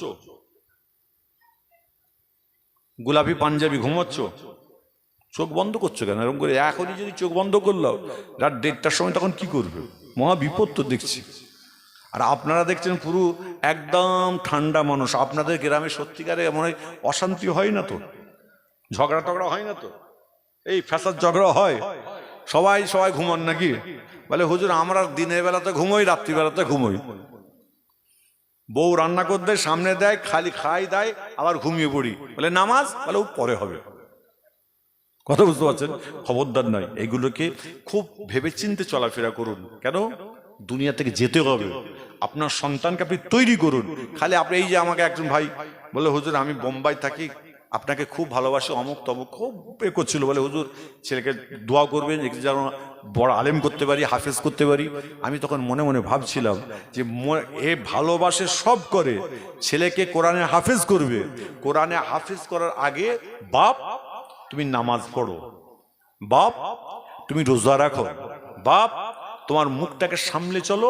আল্লাহ বলছে বান্দা আমি তোমাকে জান্নাতি বলে কবুল করে নেব। আরেকবার জোরে বলেন না সুবহানাল্লাহ। আরেকটু আওয়াজ দিয়ে জোরে বলা যাবে না? খবরদার, এগুলোকে মেনে গুনে চলুন। আল্লাহকে ভালোবাসুন, রসুলকে ভালোবাসুন। যখন আপনি রসুলকে ভালোবাসবেন, আল্লাহকে ভালোবাসা হয়ে যাবে। আল্লাহকে ভালোবাসবেন, আমার রসুলকে ভালোবাসা হবে। আরেকবার জোরে বলা যাবে না সুবহানাল্লাহ। কেন? আমার নবীকে কেন ভালোবাসতে হবে? আমার নবীর উপরে আল্লাহর কোরআনকে আল্লাহ পাক নাজিল করেছেন, আল্লাহর কোরআনকে নাজিল করেছে। আপনি আমাকে অনেক সময় প্রশ্ন করতে পারেন, বলে হুজুর আপনি কোরআন যখন নাজিল হয়েছে, কোরআনে তো প্রথম বলা হয়েছে ইকরা, পড়ো, তা আপনি নামাজ পড়ার কথা কেন বলছেন? এটা একটা ফ্যাক্ট। পড়ার কথা বলেছে কোরআন, তো নামাজ পড়ার কথা তো আল্লাহ আপনি বলেছে ঠিক জায়গায়, 82 জায়গায় বলেছেন, কিন্তু প্রথম তো কোরআন নাজিল হয়েছে ইকরা, পড়ো। তার আপনি পড়ার কথা বললেন, নামাজের কথা বলছেন, পড়ার কথা বলছেন, পড়ার কথা বললেন না, নামাজের কথা বললেন। ওরে ভাই, নামাজ যখন পড়বে অটোমেটিকলি আল্লাহর কোরআনগুলো তো পড়তে হবে নাকি? সূরা ফাতিহা পড়তে হবে না? সূরা নাস পড়তে হবে না? সূরা ইখলাস পড়তে হবে না? নামাজ আদায় করলে অটোমেটিকলি এসে যাবে। আর যারা কোরআন পড়তে জানেন না, আপনাদের প্রত্যেককে বলবো আগামীকাল ফজরের নামাজের পর থেকে হয় ইমাম সাহেবের কাছে, নচেত আপনার বাড়ির যে আপনার মা যদি বেঁচে থাকে, স্ত্রী যদি লেখাপড়া জানে, তার কাছে বসে আপনি আল্লাহর কোরআন পড়তে থাকুন। এতে কোনো লজ্জা নেই, মার খাওয়ার বয়স নেই, আর লেখাপড়ার আপনার কি বলে বয়স নেই। যেরকম বুড়ো বয়সে মার খেতে হয়, আর বুড়ো বয়সে যদি কোরআন তেলাওয়াত করেন, আর কোরআনটা যদি পড়তে পড়তে একজন আল্লাহর বান্দা এরকম কোরআন পড়া খুব ভালো, বলে আলিফ বে তে সে জিম হে খে, আগের যুগে পড়া হতো না, এখন আলিফ বা তা সা জিম হা খা। আগে ছিল সাবাকারী, এখন 10 রকম কারীদের পড়ার বেড়ে গেছে। কোথা থেকে আলিফ বেরোবে, কোথা থেকে তে বেরোবে, কোথা থেকে তৈ বেরোবে, সবকিছু আপনার আমার বোঝার প্রয়োজন আছে। তো যাই হোক, তেমন সময় আপনার কি বলে আলিফ বা তা সা জিম হা খা আপনি পড়ুন। আপনি বলুন হুজুর ওটা তবলিগদের পড়া, ওটা দেওবন্দিদের পড়া, ওটা আহলে হাদিসদের পড়া। ওরে ভাই, কোরআনকে সহি করে পড়তে বলা হয়েছে, সহি করে পড়তে বলা হয়েছে। তে তই, তইটা কোথা থেকে উচ্চারণ হবে? এই দুটো, এই ঠোঁটের তই তই, এই দুটো আপনার দুদিকে যে আপনার কি বলে জিভ আছে, জিভের এটা দুদিকে ধাক্কা মেরে এই আপনার এইগুলোকে ফুলিয়ে দেবে, তই তই। তাহলে এই তই কিন্তু আপনার দাঁতে গিয়ে ধাক্কা মারছে না, জিভ গিয়ে দাঁতে মারবে না, অটোমেটিক তই তই। খবরদার, এগুলো উচ্চারণগুলো যদি সহি করে যদি আজ পড়তে পারি, আল্লাহ বলছেন সহি করে কোরআন তেলাওয়াত করার জন্য আমি আল্লাহ তোমাকে জান্নাতি বলে কবুল করে নিলাম। আরেক বছরে বলে না সুবহান, আরেকটা আওয়াজ দিয়ে জোরে বলা যাবে না সুবহান। খবরদার, আল্লাহর কোরআনকে পড়ুন, নবীর হুকুমকে মেনে চলুন, আল্লাহর হুকুমকে নির্দেশকে মেনে চলুন। হাদিস, কোরআন, ইজমা, কিয়াস চারটে মিলে মসলা হয়, সে মসলাটাকে ঠিক করে নিয়ে চলুন। আল্লাহ বলছে বান্দা আমি তোমাকে কবুল করবো জান্নাতি বলে। আরেকবার জোরে বলে না সুবহান। তো যে কথা বলছিলাম, তো আলিফ বে তে সে জিম হে খে, এই কটা অক্ষর ওই মানুষটির মাথাতে আছে, আর কোনো অক্ষর ঢুকছে না। লোকটি মারা গেছে, দুনিয়া থেকে বিদায় নিয়েছে। মনকে নকির এসে সওয়াল করছে, মান রব্বুকা, বলছে আলিফ বে তে সে জিম হে খে, মা দিনও কা, তোমার দিন কি? বলে আলিফ বে তে সে জিম হে খে। তখন আল্লাহ কাছে বলছে আল্লাহ আপনি কোন বান্দাকে কার কাছে পাঠিয়েছেন? বলে কেন রে? বলছে জিজ্ঞাসা করছি তোমার রব কে? বলছে আলিফ বে তে সে জিম হে খে। বলে তোমার দিন কি? বলছে আলিফ বে তে সে জিম হে খে। তখন আল্লাহ পাক পরওয়ারদিগার বিনিয়ে বলে এই ফেরেশতা শোনো, ওই বান্দাটি কোরআন পড়া ভালো, আর এই কটা অক্ষরটা তার মাথায় আর কোনো কিছু ঢুকছিল না, আমার ডাকে সাড়া দিয়েছে, যাও ওকে আমি 30 পারা কোরআন শরীফ পড়া সওয়াব দান করে ওকে আমি আল্লাহ পাক জান্নাতি বলে কবুল করলাম। আরেকবার জোরে বলেন না সুবহানাল্লাহ, আরেকটা আওয়াজ দিয়ে জোরে বলা যায় না সুবহানাল্লাহ। এরই জন্য যতগুলো মানুষ এখানে বসে আছে আমি প্রত্যেককে বলবো, মুরব্বী, বয়োজ্যেষ্ঠ, জোয়ান, যুবক প্রত্যেককে বলবো, কেন কখন কার মওত হবে আমরা কেউ বলতে পারবো না। এরই জন্য বলবো প্রত্যেক ওয়াক্তের নামাজে 5 বার, 10 বার, 20 বার দরুদ শরীফ পড়েছেন, অথবা 50 বার সারাদিনে দরুদ শরীফ পড়েছেন, বা আপনার কিংবা আল্লাহর কোরআন পড়েছেন, আপনার জিকির আজকার করেছেন, যা কিছু করেছেন আপনি লিখে রেখে দিন। কাগজ একটা আপনার কি বলে একটা খাতা কিনে মাথার কাছে রেখে দেবেন, আর বলে দেবেন আমার মওতের পরে আমাকে যখন জানাজা হয়ে যাবে, জানাজাটা হলো মাইয়েতের জন্য দোয়া। ভালো করে বুঝবেন, আমার কথা যেন অন্যরকম ব্যাখ্যা করবেন না। মাইয়েতের জন্য দোয়া হলো জানাজা। আচ্ছা, জানাজার নামাজের পরে আমরা একটুখানি কাতার ভেঙে দিয়ে 3 বার আলহামদুলিল্লাহ, 10 বার কুল আল্লাহ, 11 বার দরুদ শরীফ পড়ে দোয়া চাওয়া হয় না? এই আপনাদের হয় না? হয় না? এই জোরে বলো, হয় না? হয় না? কেন বলুন তো? মাইয়েতের জন্য দোয়া তো হয়ে গেল, জানাজা, জানাজা তো হয়ে গেল, আবার কিসের দোয়া? আসুন, কবরস্থানে কবরে দেওয়ার পরে, মাটি দেওয়ার পরে যখন কমপ্লিট হয়ে যাবে, ওই সময় 3 বার আলহামদুলিল্লাহ, 10 বার কুল আল্লাহ, 11 বার দরুদ শরীফ পড়ে ওই মাইয়েতের নামে সাবরেসানি করো। কিন্তু আমার মুজাদ্দিদ জামান দাদা হুজুর কিবলা থেকে শুরু করে যত মানে বড় বড় আলেম ওলামারা ছিলেন, তারা ইজমা করে বলছে, শোনেন, জানাজাতে যত মানুষ থাকে, আচ্ছা লাস্ট পর্যন্ত তত মানুষ থাকে কি? থাকে না। থাকে কি? থাকে না। এরই জন্য আপনার বড় বড় আলেম ওলামারা, মুহাক্কিক আলেমরা, তারা ইজমা করে বললেন যে যত মানুষ ছিল না তার মধ্যে তো আল্লাহর কিছু প্রিয় বান্দা থাকে। ওরই জন্য কাতারটা ভেঙে দিয়ে এইরকম 2 বার 3 বার আলহামদুলিল্লাহ, 10 বার কুল আল্লাহ, 11 বার দরুদ শরীফ পড়ে তুমি আল্লাহর কাছে দুটো হাত তুলে যদি কাঁদো, আল্লাহ পাক ওই ব্যক্তি যখন আমিন আমিন বলে, যারা আমিন আমিন বলছে ওর মধ্যে যদি আল্লাহর কোনো প্রিয় বান্দা থাকে, ওর ওসিলায় তাকে আল্লাহ পাক কবরের সওয়াল জবাবগুলোকে হালকাও করে দেয়। আরেকবার জোরে বলে না সুবহানাল্লাহ। এই নিয়ত। আর গ্রামের যদি কোনো মানুষ যদি জানাজা যদি পড়ে দেয়, সারা গ্রামের মানুষ যদি জানাজার নামাজ না পড়ে, একজন যদি পড়ে, জানাজা হয়ে যাবে, আপনার সবাই পাবে, কোনো অসুবিধা নেই। গ্রামের একজন মানুষ যদি আপনার কি বলে, আপনার গ্রামের মানুষ অমুক পাড়ার মানুষ মারা গেছে, আপনার পাড়া থেকে একজন গেছে, সারা পাড়ার লোকেদের জানাজার নামাজ আদায় হয়ে গেল। আর আমরা এখন কি করি? কথায় কথা বেড়ে যায়, আমরা কি করি? মাশাআল্লাহ, খুব ভালো কথা। যখন আপনার কি বলে জানাজা মানুষ মারা গেল, মানুষের লাশটা দেখলাম বাইরে বসে আছে, এরকম পাতন ফেলে দিয়েছে বা চেয়ার দিয়েছে, এমন সময় লাশটা দেখার পর বলে, এই সালাম আলাইকুম, ভালো আছিস, তোর বাপ ভালো, তোর মা ভালো, তোর গোষ্ঠী ভালো, খবর নেওয়া হয়, হয় না বাবা এরকম? এই জোরে বলো। এটা হলো কিয়ামতের আলামত। জানাজা হয়ে যাবার পরে লাশকে দাফন চলছে, দেখা যাচ্ছে কবরস্থানে একটুখানি ভিড় আছে, খুব একটু ভিড় বেশি আছে। এমন সময় দেখা যাচ্ছে সেখানে মানুষ আছে, কিছু মানুষ দাঁড়িয়ে আছে, আমরা তাকে কবরে মাটি দিতে যাব, তেমন সময় দেখা যাচ্ছে ওই যে 2 মিনিট 5 মিনিট দাঁড়িয়ে আছে, ওর মধ্যে আবার দুনিয়াবি কথাবার্তা শুরু হয়ে যায়, হয় না বাবা? যদি হয় ওটাও কিন্তু কিয়ামতের আলামত। আপনারা অনেকে ভাবছেন যে হুজুর কিয়ামতের আলামত আলামত বলে, কোনগুলো আলামত? এগুলো সব আলামত শুরু হয়ে গেছে, অলরেডি শুরু হয়ে গেছে। ইমানকে মজবুত করে রাখেন, ইমানকে মজবুত করে নিয়ে চলুন। আল্লাহ বলছে, বান্দা আমি তোমাকে জান্নাতি বলে কবুল করে নেব। আরেকবার জোরে বলেন না সুবহানাল্লাহ। আর আপনি যখন এই সূরা কোরআন তেলাওয়াত দোয়া দরুদ যখন পড়ে যখন যাবেন, আর বলবেন শোনো, আমার মাটি দেওয়ার পরে যখন তোমাদের মাটি দেওয়া কমপ্লিট হয়ে যাবে, ওই সময় আমার আল্লাহ পাকের দরবারে যখন 2টো হাত তুলে দোয়া চাইবে, তখন আমার এই কোরআনগুলো পড়াকে, আমার দরুদ শরীফ পড়াগুলো দিয়ে আল্লাহর কাছে চাইবে। আল্লাহ বলে, ফেরেশতারা দেখ আমার বান্দা সে আমার ডাকে সাড়া দিয়েছে এবং সে নিজের আমলকে প্রস্তুত মানে সংরক্ষণ করার জন্য আজকে দোয়া দরুদ কোরআন তেলাওয়াত করে গেছে। যাও, আমি আল্লাহ পাক ও যে পড়ে গেছে এবং সবরেসানি করতে বলেছে, আমি আল্লাহকে জান্নাতি বলে কবুল করে নিলাম। আরেক বছরে বলেন না সুবহানাল্লাহ। নিজের আমল নিজে যদি সঠিক জায়গায় যদি রাখতে পারি, আর কোনো চিন্তার কোনো কারণ নেই, টেনশনের কোনো কারণ নেই। আল্লাহ যেন আপনার আমার প্রত্যেকের মনের আশাকে যেন আল্লাহ পাক কবুল করে নেয়। আরেক বছরে বলা যাবে না সুবহানাল্লাহ। আরেকটু আনন্দের সঙ্গে জোরে বলা যাবে না? কথা বলতে গিয়ে একটা ঘরের কথা মনে পড়লো। দাদা হুজুর কেবলা রহমতুল্লাহ আলাইহির চাচতো ভাই হাজী ইসহাক সাহেব হুজুর রহমতুল্লাহ আলাইহি, হাজী ইসহাক সাহেব দাদা হুজুরকে চাচতো ভাই উলুবেড়িয়া আরাম করছেন।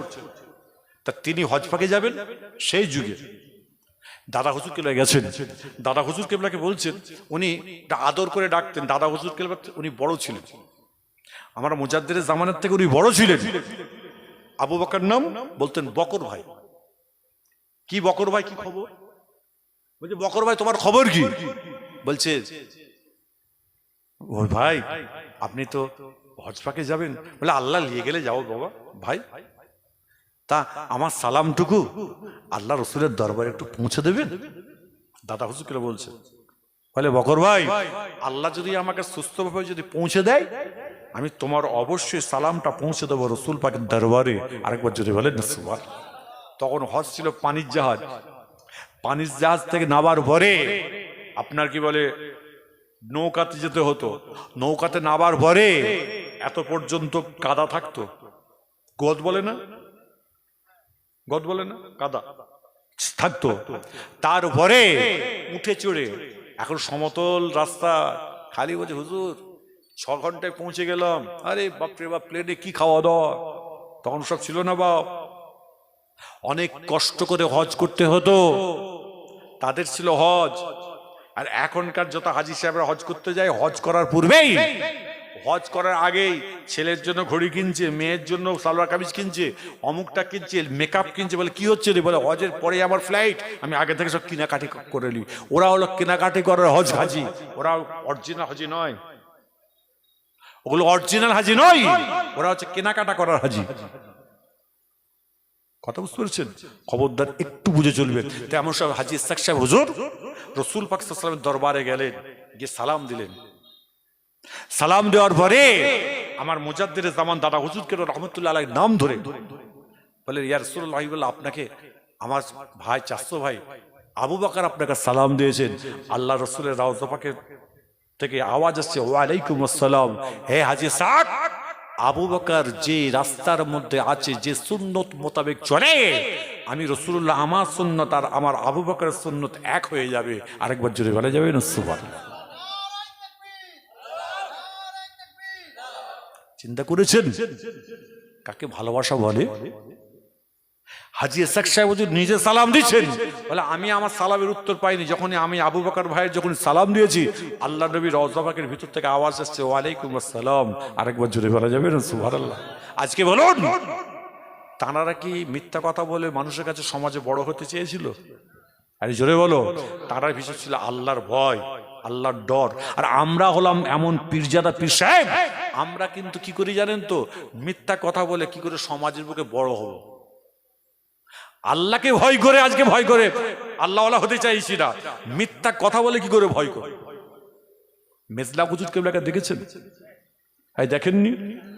মেজলা হুজুর পীর কেবলা রহমতুল্লাহ আলাইহিকে বলছে, হুজুর রাসূল পাক সাল্লাল্লাহু আলাইহি ওয়াসাল্লামকে কবার দেখেছেন? বলতেন, যাও মিয়া তোমরা কি বোঝো সব, বাচ্চা মানুষ সব, যাও, এরকম বলতেন আমাদের করে। আল্লাহ রাসূলের সঙ্গে ডাইরেক্ট দিদার হয়েছে। বলে, শোনো, আমি আবু জাফর বলে যাচ্ছি, শুনে রেখে দাও, আমি যতদিন দুনিয়ায় বেঁচে আছি খবরদার কোনোদিন কাউকে বলবে না আমার রাসূলের সঙ্গে আমার এরকম ডাইরেক্ট আমার দিদার হয়েছে, একবার নয়, দুইবার নয়, আল্লাহ পাক 13 বার দিদার করিয়েছেন। আরেকবার যদি বলা যাবে না সুবহানাল্লাহ।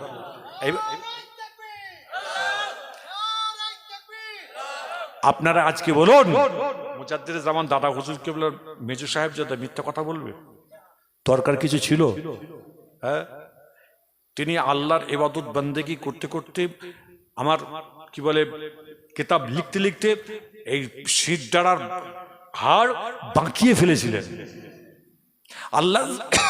আল্লাহ জিকির করতে করতে, আল্লাহ পাকের মোরাকাবা মুশাহাদা করতে করতে তারা খৌফ এলাহি, আল্লাহর ভয়, আল্লাহর ডর, আর কেঁদে কেঁদে জীবনটাকে শেষ করলে। বলে, আরে চোখের কোণাতে পানি বেরিয়ে গিয়ে আমাকে হুজুর কেবলা বলতেন, মেজলা হুজুর কেবলা, আমি গেলেই বলতেন, আমার আব্বা জানের চোখে লেন্স বসানো ছিল তখনকার। তখন বলছে, বাবা তোমার আব্বার চোখটা কেমন আছে বলো তো? আমার আব্বাকে বলতো, আমাকে বলতেন, তোমার বাপের চোখটা কেমন আছে গো? বলছে, আমি বলতাম তার দুজন ভালো আছে। মেজলা হুজুর কেবলার গ্লুকোমা হয়েছিল, শিরাগুলো শুকিয়ে গেছিল চোখের, তখন গ্লুকোমা অপারেশন হতো না। তখন আমাকে বলতেন যে, হ্যাঁ আমার হবে না, আমার চোখটা ভালো হবে না।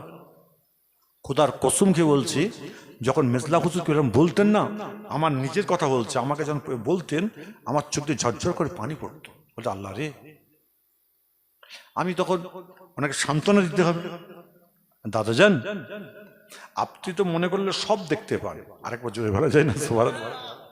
বললে, বাবা আমি সব দেখতে পাই, তোমরা জানো যে? তখন এই যে দাদু নাতির কথা, তো কথা বলতে হাসতেন, গাল হাঁ করে হেসে বলতেন, দোয়া করছি আর তোমরা আমাদের জন্য দোয়া করো। আরেকবার জোরে বলেন সুবহানাল্লাহ। হ্যাঁ, হুজুর কেবলার কাছে একজন লোক এসেছিলেন, হজ করতে যাবেন, বলেছিল, বাবা তুমি হজে যাচ্ছ, আমার একটা কেতাব এই পোকাই খেয়ে ফেলেছে, কেতাবটা এই এনে দিতে পারবে? তখন ওই হাজি সাহেব বলেছিল, আব্বাজান আল্লাহ পাক যদি আমার কাছে ফিরিয়ে আনেন আপনার কেতাব আমি এনে দেবো, চিন্তা করবেন। হাজি সাহেব হজে গিয়ে হুজুর কেবলা বলেছেন, আব্বাজান কেতাব কিনে রেখে দিয়ে, পরে যখন ফ্লাইটে এসেছে পরের দিনেই মেজলা হুজুর কেবলা রহমতুল্লাহ আলাইহির কাছে এসে বলছে, আব্বাজান আমি কেতাবওয়ালা হাজি সাহেব, আমি কেতাবওয়ালা হাজি সাহেব। যখন বলেছে তখন হুজুর কেবলা, এই আমাকে তুলে বসিয়ে দাও, বসিয়ে দাও। হুজুর কেবলা বসিয়ে দিলেন, কেতাবটা দিলেন। দেওয়ার পর মেজলা হুজুর কেবলা ধরে, ভারী কেতাব, আঙুল দিয়ে বুলাচ্ছে। এখনো বেঁচে আছে মোহাম্মদ রফিক, আব্দুর রফিক, দাদুজানের খাদেম। সে বলছে, আব্বাজান, সে রফিক বলছে, আব্বাজান আপনার তো চোখে গ্লুকোমা, আপনি তো চোখে দেখতে পান না, আপনি কেতাবটা নিয়ে, একটু ভারী কেতাবটা নিয়ে আপনি বসে আছেন, কষ্ট হচ্ছে আপনার, আর অনেকক্ষণ ধরে বসে আছেন, শিরদাঁড়া বেঁকে যাচ্ছে, ডাক্তার মানা করেছে। ওই সময় মেজলা হুজুর পীর কেবলা রহমতুল্লাহ আলাইহি বলেছিলেন, আব্দুর রফিক তুমি যা বলার বলেছো, খবরদার তুমি এই কথা বলো না, বলো না। আমি আবু জাফর, আমি যখন আল্লাহ পাকের দরবারে যাই, আমার আল্লাহ পাক পরোটাকার বেনিয়াজ, তিনি 7 তবক আসমান থেকে 7 তবক জমিনে নিচে পর্যন্ত, আমি আবু জাফর আল্লাহর দরবারে যখন চাই, আল্লাহ পাক আমাকে সবকিছু চামড়া চোখে দেখিয়ে দেয়। আমি আবু জাফর আজকে বসে বসে আমি কিতাবটা মুতালা করছিলাম। সবাই জোরে জোরে বলেন সুবহানাল্লাহ। আরেকটা আওয়াজে জোরে বলা যায় না সুবহানাল্লাহ।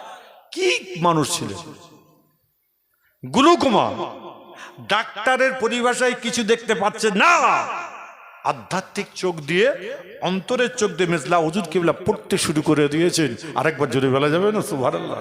খবরদার, সেই মোহাব্বত, সে ভালোবাসা ঠিক রাখবেন। আজকে ঠিক রেখে আল্লাহর কোরআনকে রসুলের হাদিসকে বুকের মধ্যে আঁকড়ে রাখবেন। আল্লাহ বলছে বান্দা আমি তোমাকে কবুল করব জান্নাতি বলে। আরেকবার জোরে বলা যাবে রসুল আল্লাহ নবীর দরবার শরীফের কথা বলতে গিয়ে, আজকে আপনি আপনার মেজলা হুজুর কেবলার কথা বলতে গিয়ে, হাজী ইসহাক সাহেব হুজুরের কথা বলতে গিয়ে, হজের কথা বলতে গিয়ে, আমার ভাই যারা আপনারা যারা বসে আছেন খবরদার আমাকে ভুল বুঝবেন না, আজকে বুঝে নেবেন। আমার আল্লাহ পাক পরওয়ারদিগার বিনেস কোরআনের মধ্যে ঘোষণা দিয়েছেন বিসমিল্লাহির রহমানির রহিম ওয়ালা তাকুলু লিমা ইকতালু ফি সাবিলিল্লাহ। আমার আল্লাহ পাক তিনি কোরআনের মধ্যে ঘোষণা দিয়েছেন আমার বান্দা বান্দি আমার রাস্তায় যারা দুনিয়া থেকে বিদায় নিয়ে চলে আসবে সেই সকল বান্দা বান্দিকে আমি আল্লাহ পাক আপনার শাহাদা বলে কবুল করে নেব। আমার রাসূল পাককে সাহাবারা একদিন প্রশ্ন করেছিলেন ইয়া রাসূলুল্লাহ ইয়া হাবিবাল্লাহ হুজুর বিয়াদবি ক্ষমা করবেন, আজকে আপনার যারা জিহাদ করে আল্লাহ পাক তাদের করে জিহাদি বলে আমার আল্লাহ পাক কবুল করে নেবেন, কিন্তু কাল জিহাদ তো কাল কিয়ামতের দিনে কিয়ামতের আগে থাকবে না, কাল কিয়ামত পর্যন্ত তাদের কাদের করে জিহাদি বলা হবে। আমার নবী আপনার নবী দয়ার নবী ওই সময় বলেছিল যখন আল্লাহর বান্দারা নিজের চামড়ার কানের মধ্যে আজান শুনতে পাবে, মসজিদে আজান হচ্ছে সঙ্গে সঙ্গে আজান শুনতে পাবে, আজানটা শোনার সঙ্গে সঙ্গে লোকটি বলবে আহারে আজান হয়ে গেছে আমার কাজটা থেকে যাক, নামাজটা আদায় করে নি, নামাজটা আদায় করে নি, কাজটা থেকে যাক। যখন এইভাবে মন্তব্য করতে থাকবে মনের মধ্যে আনতে থাকবে, আমার রাসূল পাক সাল্লাল্লাহু আলাইহি ওয়াসাল্লাম বললেন আমার আল্লাহ পাক তাদের সকলকে জিহাদি বলে কবুল করে নেবে। সবাই জোরে জোরে বলেন সুবহানাল্লাহ। মেজলা হুজুর কেবল রহমতুল্লাহ আলাইহি তিনি শেষ জামানার দিকে লোকজন তো থাকতেন আলেম ওলামা পাশে রাখতেন, কেন জানেন? জামাতে নামাজ পড়ার জন্য। আরেকবার জোরে বলা যায় না জামাতে নামাজ আদায় করুন। মেজলা হুজুর কেবলের কাপড় কোন মহিলা ধুতেন না, নিষেধ ছিল একদম। এই পিরাম্মা জানেরা হলে আলাদা জিনিস, বাড়ির বাইরে যারা ছিলেন বাবা আমার কাপড়গুলো কে ধোবে গো? যে আব্বা যান আমি আছি, তুমি কাচবে তো ঠিক তো না কি বলো, ক টাকা নেবে বলো? বলে আব্বা যান আপনার কাছে আছি আবার কিসের টাকা নেবো? বলছে না গো আমার কাপড় জামাগুলো ধুয়ে দেবে, পয়সা করে নেবে না, তোমাদের কষ্ট হবে না? যে এরম বলতেন, কাছে থাকতেন, তবু তিনি তানাদের নিজের ইমানটাকে মজবুত রাখার জন্য শরীয়তটাকে সঠিক জায়গায় রাখার জন্য তিনি কিভাবে বলছেন দেখেন, চিন্তা করেছেন?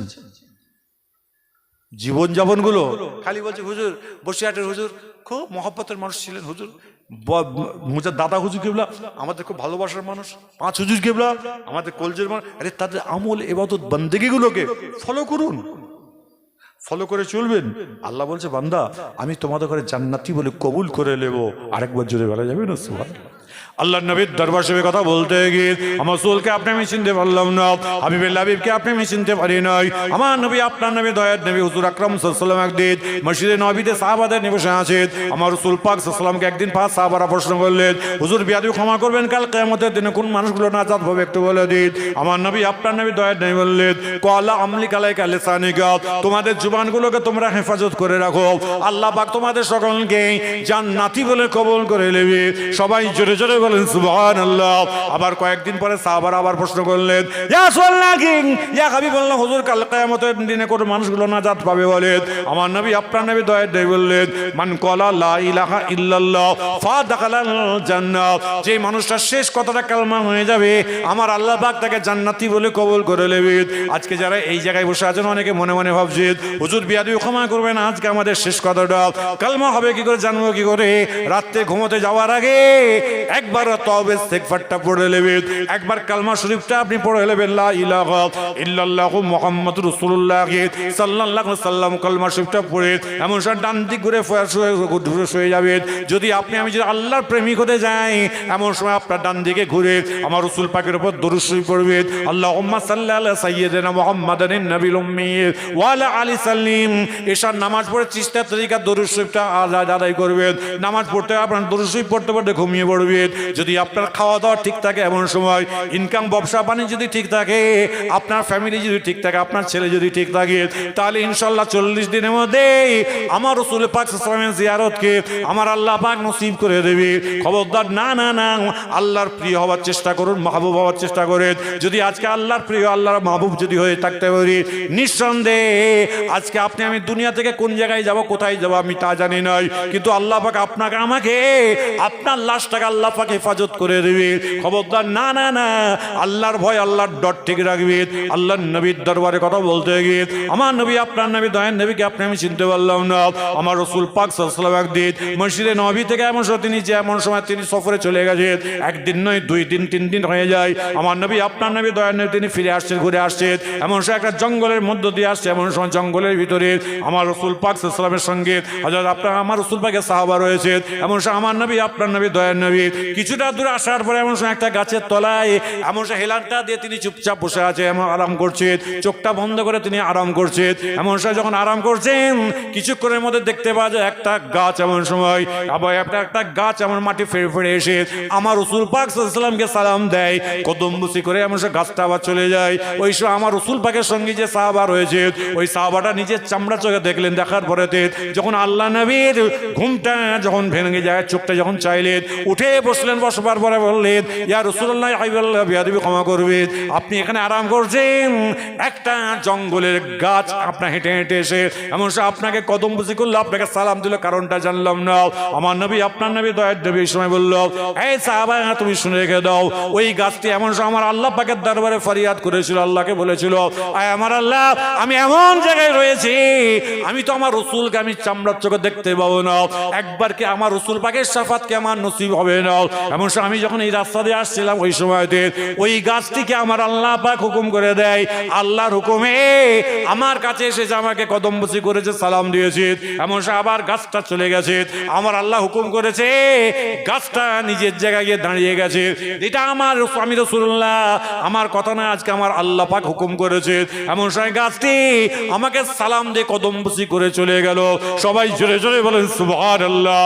আজকে আল্লাহর বান্দা যারা আমরা এখানে বসে আছি আপনাদের হাতে হাতে ধরে পায়ে ধরে বলে যায় না না না না না, অন্যায় করেছি, অপরাধ করেছি, তওবা ইস্তিগফার করুন, আল্লাহ পাকের দরবারে 5 ওয়াক্তের নামাজে কাঁদুন। এমন সময় নিশ্চিত রাত্রে আল্লাহ পাকের দরবারে 2 হাত তুলে যদি কাঁদতে পারেন আমার আল্লাহ পাক পরওয়ারদিগার বেনিয়াজ ফেরেশতাদের বলবেন এই ফেরেশতারা দেখ দেখ দেখ আমার বান্দা বান্দিগুলো আজকে আপনারা কিভাবে কাঁদছে, দেখ আজকে কেন কাঁদছে বলে অন্য কোনো কারণ নাই, ওরা আপনার বান্দা বান্দি, ওরা আখিরি নবীর উম্মত উম্মতি, যাও চলে যাও।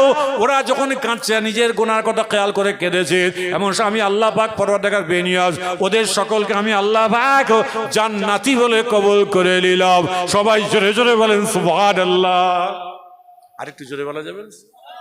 দরুদ শরীফ আল্লাহুম্মা সাল্লি আলা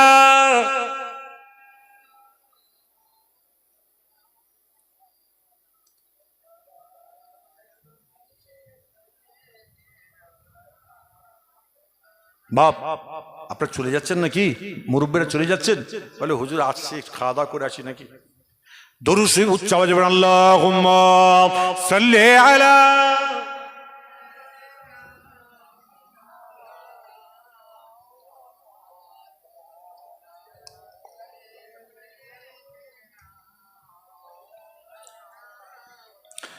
ديل لنا والحق لنا والعجل لنا والكل لنا ديل لنا والحق لنا والعجل لنا والكل لنا الإسلام لنا دينا ميع القول لنا عججناه هو سقنا اللهم صل على